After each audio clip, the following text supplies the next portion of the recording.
Hello everyone. Once again, I am going to teach you English, in which what I am going to teach you how to write correct English and how to speak correct English. Okay? That means कि अंग्रेजी सीखे कैसे सीखें, अच्छी grammar के हिसाब से grammatically आपको लिखना भी आना चाहिए और बोलना भी आना चाहिए। क्यों?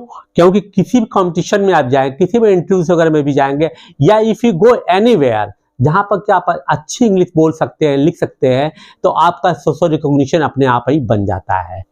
तो इसके प्रीवियस वीडियो में मैंने पार्ट्स ऑफ स्पीच पे जो है आपको noun, pronoun, adjective, adverb, verb के बारे में डिटेल में बताया है, लेकिन यहाँ पर मैं अब आपको डिटेल में नहीं बताने जा रहा हूँ। रीजन बीइंग कि वो वीडियो बहुत लंबा हो जाता है। जैसे कि मैंने एडवर्ब बताया, प्रीपोजिशन बताया, सब कुछ बताया, ये क्या होता है मैंने बनाया, इसके जो टाइप्स है उसको आप अपने से भी पढ़ सकते हैं। ठीक है, तो आइए लेट अस स्टार्ट।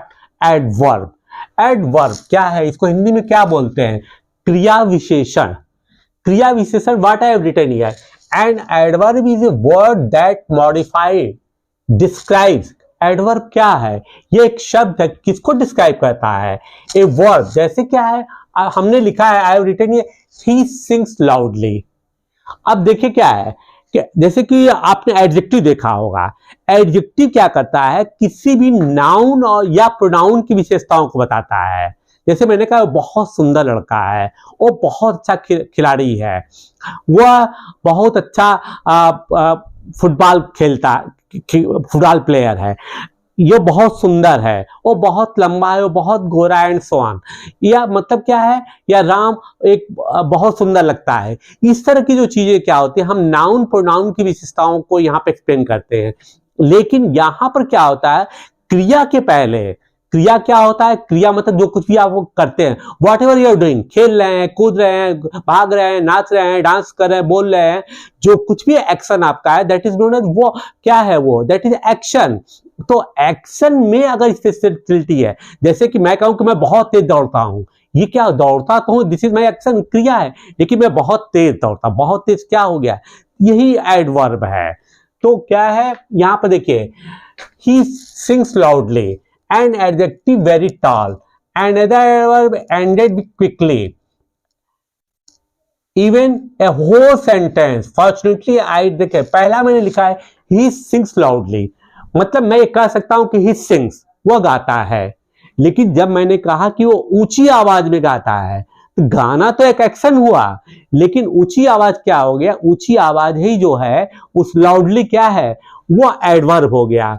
तो क्रिया विशेषण का वह शब्द जिससे कि क्रिया की विशेषता का पता चलता है। क्रिया है, क्रिया सिंग है, लेकिन वो लाउडली क्या है, लाउडली इसकी विशेषता है। वो हो सकता है धीमी आवाज में भी गाता हो सकता है हम कह सकते हैं कि मधुर आवाज में गा रहा हो। तो पहला मैंने क्या किया, मॉडिफाइज द, मतलब क्या है कि वर्ब को जो है वो डिस्क्राइब करता है। वर्ब को डिस्क्राइब करने का मतलब क्या, उसको एक्सप्लेन करता है। तो एक्सप्लेनेशन में क्या है, ये पहले इसको इस पार्ट में देखिए कि वह गाता है, ठीक है ना, वह गाता है, सिंपल सेंटेंस हो गया, लेकिन अब उसको मॉडिफाई करा, विशेषता क्या बता रहा है, ऊंची आवाज में गाता है, लाउडली। तो ये क्या है, यही वास्तव में क्या है, ऊंची आवाज जो उसके एक्शन को, जो उसकी क्रिया गाने की है, उसको स्पेसिफाई करता है, डिस्क्राइब करता है, यही क्या है, एडवर्ब है। दूसरा एडजेक्टिव, वेरी टॉल, मैं कहता हूं कि बहुत लंबा है, he is very tall person, वो बहुत लंबा है, ठीक है ना। तो उसकी विशेषताओं को जब को भी अगर बताता है, लंबाई की विशेषता बताता है, तो वंस अगेन क्या है, ये भी क्या होता है, एडजेक्टिव को भी, ये एडजेक्टिव को भी डिफाइन कर देता है। तो हमने बहुत लंबा वर्ड इस्तेमाल किया। फिर क्या है, कोई एक सेंटेंस है, उस सेंटेंस को भी जो है वो डिफाइन करता है, उसकी विशेषता को बताता है, तो वो भी क्या है, that is also known as verb. Like this, I have written here, क्या, अच्छा देखिए ये सब वर्ड ऐसा है, क्विकली, फास्टली, है ना, स्लोली, इस तरह की चीजें लगती है। और करीब करीब अधिकांश एडवर्ब में ly अंत में आता है, ली करके आपका उच्चारण मिलेगा, क्विकली, फास्टली, ग्रेजुअली, इस तरह की चीजें होती हैं। तो मैंने यहां पर लिखा हुआ है कि अब सेंटेंस को भी डिफाइन करता है। सेंटेंस को कैसे किया, fortunately I had brought an umbrella, जैसे कि मान लीजिए मैं घर पर बैठा हूं, अचानक बरसात होने लगी, या कहीं मैं गया हूं, वहां बरसात होने लगी, तो मैंने कहा कि यार किस्मत से मैं छाता ले आया हूं। तो मतलब क्या यहां पर हुआ कि सेंटेंस को ही मैं मॉडिफाई कर रहा हूं, किस्मत से मैं एक छाता ले आया हूं। तो यहां पर क्या है, आप देख रहे हैं कि फॉर्चुनेटली क्या है यहां पर, यही फॉर्चुनेटली जो है किस्मत से, यही डिफाइन कर रहा है मैं एक छाता ले आया हूं। इसका कोई बहुत मतलब नहीं है, लेकिन जब मैंने कहा फॉर्चुनेटली, तो ये जो एक्शन बता रहा है किस्मत से, वह क्या है, दिस इज कॉल्ड एडवर्ब, कि उस वाक्य की विशेषता को बता रहा है फॉर्चुनेटली। ठीक, अब इसको जैसे कि आप ये कहते हैं, अब किसी चीज को भी आप ये जोड़ सकते हैं कि हमने जो कहा है उसमें जो है क्रिया के, वाक्य के या व्यक्ति विशेष के एक्शन की विशेषता को जब बताते हैं हम हैं, तो वो क्या कहता है, वो एडवर्ब कहलाता है। ठीक, अब आइए प्रीपोजिशन। आई हैव रिटन ये संबंध सूचक, पूर्व सर्ग संबंध सूचक। संबंध सूचक मतलब क्या है कि ये दोनों के रिलेशन को बताता है, दो चीजों के बीच के संबंध को बताता है।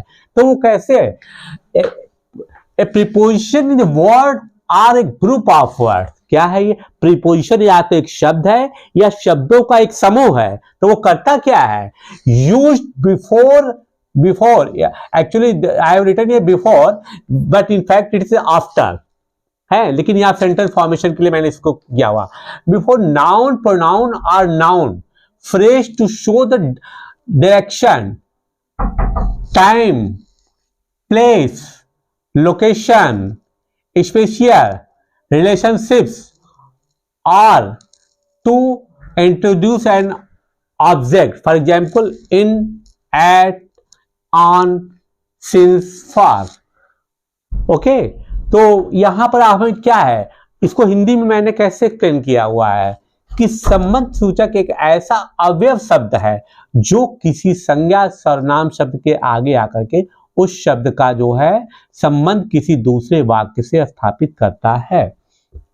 मतलब क्या है कि ये जो दोनों शब्दों को, कोई भी अगर नाउन प्रोनाउन उसके आगे जाकर के उसके शब्दों को क्या कहता है, वाक्य को सही रूप में लाता है। लेकिन इसको अव्यय क्या कहता, अव्यय का मतलब क्या था, जो खर्च नहीं होता है। इसके प्रयोग से उसके काल, लिंग, स्थान में किसी भी तरह की कोई भी परिवर्तन नहीं होता है। तो मैंने क्या किया, फॉर एग्जाम्पल मैंने कहा इन। अब इन में क्या है, हमने लिखा है ही वॉज बॉर्न इन 2008, मतलब क्या है, वह 2008 में पैदा हुआ। अब 2008 में पैदा हुआ, तो यहां पर आप देखिए इन क्या कर रहा है, इन एक संबंध बना रहा है किसके किसके बीच में, नाउन के ही वॉज बॉर्न, वो पैदा हुआ था, लेकिन 2008 में। अब ये यही एक इन जो है कि में जो शब्द यहां पर है, इसने पैदा किया कि 2008 से इसका रिलेशन बना रहा है, 2008 से जो है उसके रिलेशन को बना रहा है। तो यही इन क्या है, संबंध सूचक है। दोनों 2008 के संबंध को 2008 में कौन पैदा हुआ, वह पैदा हुआ। ठीक उसी तरीके से अब आइए at, he reached here at 2 PM। मैंने क्या कहा कि वह दोपहर मतलब 2 बजे दोपहर पहुंचा। यहां पर एट कैसे संबंध बना रहा है, इसको आप देखिए।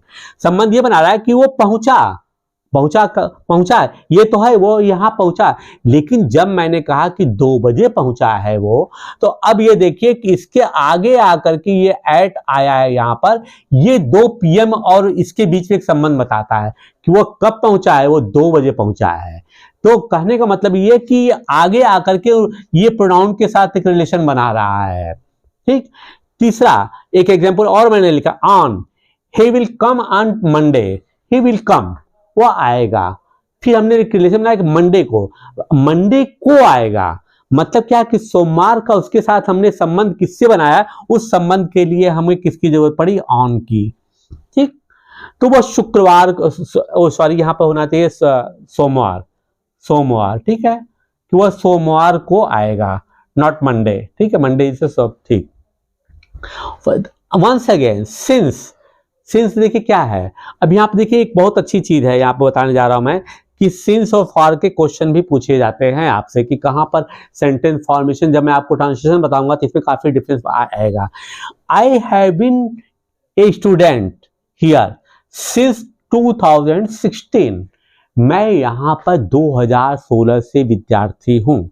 तो अब आप ये देखिए कि ये मैं विद्यार्थी हूँ, लेकिन 2000 से संबंध इसके साथ बनाने के लिए, 2000 से संबंध बनाने के लिए, इस प्रोनाउन के साथ संबंध बनाने के लिए हमें जरूरत पड़ी किसकी? सिंस की। तो ये चीज यहीं पर है कि हमने फिर रिलेशन बनाने के लिए किसकी जरूरत लिया? सिंस की जरूरत लिया, क्योंकि इसके बगैर ये 2000 का इसके साथ संबंध जुड़ नहीं सकता था। तो मतलब क्या? फिर देखिए कि ये दो चीजों के बीच एक रिलेशन को बना रहा है, एक संबंध को बना रहा है। फिर इसी तरीके से आप देखिए, for I have been student here for 2 years। मैं 2 वर्षों से यहाँ विद्यार्थी हूं। यहां पर भी क्या है? फॉर का संबंध यह है कि मैं 2 वर्षों हूं तो 2 वर्षों से, लेकिन उसके रिलेशन के लिए बनाने के लिए हमको जरूरत किसकी पड़ी? फॉर की। इसका मतलब यह है कि ये जो चीजें होती है वह संबंध सूचक, पूर्व सर्ग, इनके लगाने से देखिए कोई किसी भी तरह के काल, समय, लिंग इत्यादि का भी कोई अंतर नहीं पड़ता है। और अव्यय क्यों कहा जाता है? क्योंकि इसकी वजह से कोई भी चीजें की गलत व्याख्या नहीं होती। इसको हिंदी में अविकारी शब्द भी बोला जाता है, जिनकी वजह से कोई भी विकार, मतलब कोई भी डिस्टॉर्शन नहीं पैदा होता है। ठीक है। यहां पर एक चीज और बता देना चाहूंगा, माना कि उससे ट्रांसलेशन चीज है कि सिंस का प्रयोग कहां पे किया जाता है? सिंस का प्रयोग वहां पर किया जाता है जहां पर टाइम सर्टेन दिया हुआ है।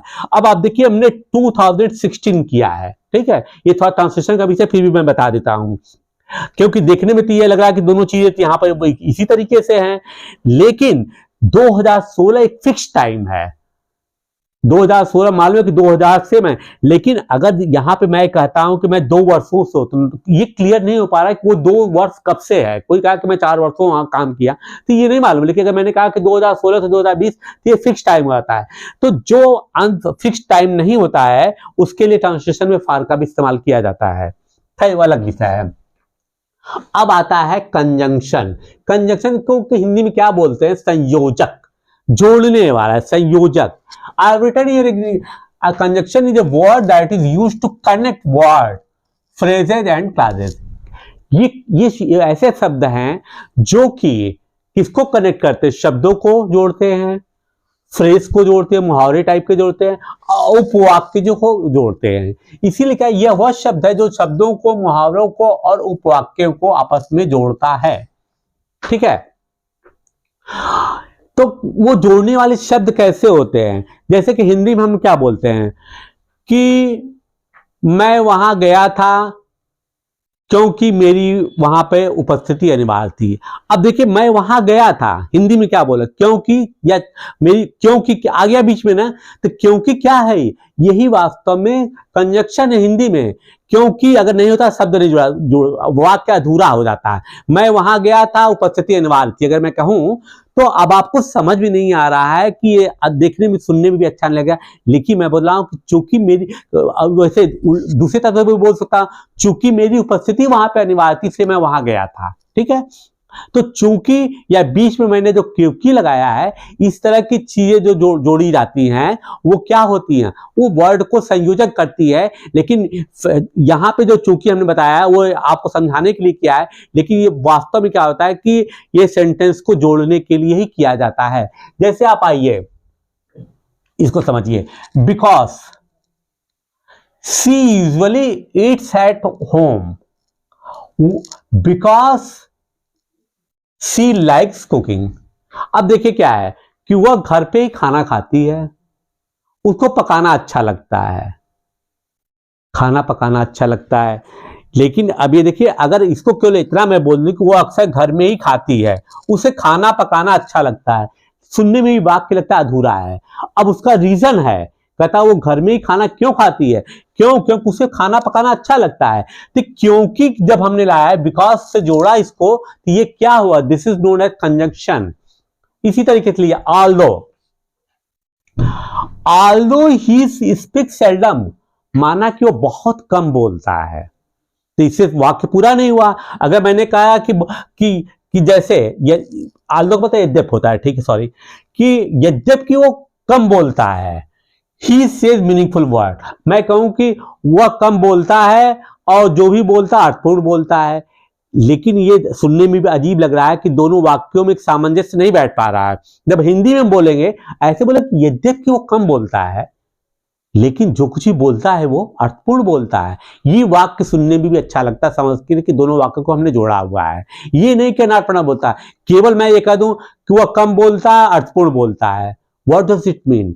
It is not a clear sentence. Okay, तो अब देखिए यहां पर भी मैंने आल्दो से सेंटेंस को जोड़ा हुआ है कि Aldous he speak seldom he says meaningful word. मतलब क्या है, आल्दो ने इस सेंटेंस को जोड़ा हुआ है दोनों। यद्यपि वो कम बोलता है वह अर्थपूर्ण शब्द बोलता है। अब आइए देयरफॉर को भी देख लेते हैं। ही केम फर्स्ट है, therefore he got a seat. मतलब क्या, वह पहले आया इसलिए उसे एक सीट मिल गई। माना किसी कार्यक्रम में जब हम जाएंगे, अगर हम कहते हैं मैं तो पहले आ गया इसलिए मुझे सीट मिल गई, लेकिन अगर मैं क्यों लेकर मैं पहले आया मुझे सीट मिल गई, सेंटेंस अधूरा है, सेंटेंस सही नहीं है। उसकी सीधी एक लॉजिक है कि चूंकि मैं पहले आया या मैं पहले आया इसलिए मुझे सीट मिल गई, इसलिए मुझे सीट बैठने को मिल गई, अन्यथा नहीं मिलता। तो कहने का यहां पर मेरा तात्पर्य यही है कि जब दो सेंटेंस को जोड़ने के लिए जिसकी भी जरूरत पड़ती है, दिस वर्ड की, that word is known as conjunction. संयोजक जोड़ने वाला हिंदी में भी बोलते हैं। ठीक, यहां पर भी देखिए देयरफॉर। इसी तरीके से जब कभी भी आपको लगे कि दो सेंटेंस को जोड़ा जा रहा है किसकी मदद से, अब पूछा जाए अगर आपसे कि इसमें कंजंक्शन कौन है, तो एब्सोल्युटली आप समझ जाए क्लियरली कि जो जोड़ने का काम कर रहा है, जिसके बगैर सेंटेंस अधूरा है, वो क्या है, कंजंक्शन है। वंस अगेन इंटरजेक्शन, ये तो बहुत आसान है, इसको हम डेली इस्तेमाल करते हैं। A short sound used or phrase spoken suddenly to express an emotion। हम अक्सर बोलते हे भगवान, अरे ये क्या हो गया, oh my God what happened there, how हमने मैच को जीत लिया। मतलब कोई भी चीज जो एक्सक्लेमेटरी होता है, जिससे कि लगता है कि सडनली कोई चीज होती है। आप मैच भी जैसे क्रिकेट में होता क्या है कि जब पता मैच जीत गया, इंडिया छक्का मार दिया और स्टेडियम में हो जाता है। और भी क्या होता है, कोई हमारा बैट्समैन बहुत अच्छा आउट हो गया, मान लो 0 पे आता, तुरंत कहते ओ माय गॉड व्हाट हैपेंड, वो तो आउट हो गया। मतलब कि क्या है, जिसको अचानक जो शब्द आपकी भावनाओं को व्यक्त करता है, भावनाओं को व्यक्त करता है, वो क्या है, वो है इंटरजेक्शन, जो कि विस्मय बोधक होता है। तो इस तरीके से हमने जो है आपको पार्ट्स ऑफ स्पीच को पूरा कर दिया है। अगले उसमें मैं इसी सीक्वेंस पे चलूंगा, जिसे 2-3 चीज बनाने के बाद, वीडियो बनाने के बाद मैं आपको ट्रांसलेशन के पैटर्न पर लाऊंगा, जिससे कि इसको पढ़ाने का पर्पज मेरा यही था कि जब बेसिक चीजें आपको क्लियर होंगी तो जब ट्रांसलेशन आप करेंगे, वहां पर मैं चीजों को बताऊंगा तो आपको आसानी से समझ में आ जाएगा कि why we need parts of speech. क्योंकि जब मैं कहूंगा कि यहाँ पे नाउन रखना है, यहाँ पे वर्ब है, यहाँ पे एडवर्ब, यहाँ एडजेक्टिव है, तो आप पहले तो आपको लगता है कि ये एडवर्ब क्या होता है, एडजेक्टिव क्या होता है, this way you won't be able to translate anything. Okay, that is why I have taught you parts of speech and once again I have written in Hindi. अंग्रेजी सीखें, लिखना बोलना। आई होप कि आपको मैंने काफी कुछ चीजें पार्ट्स ऑफ स्पीच के बारे में समझा दिया है। अगले वीडियो में के लिए, तब तक के लिए बाय बाय।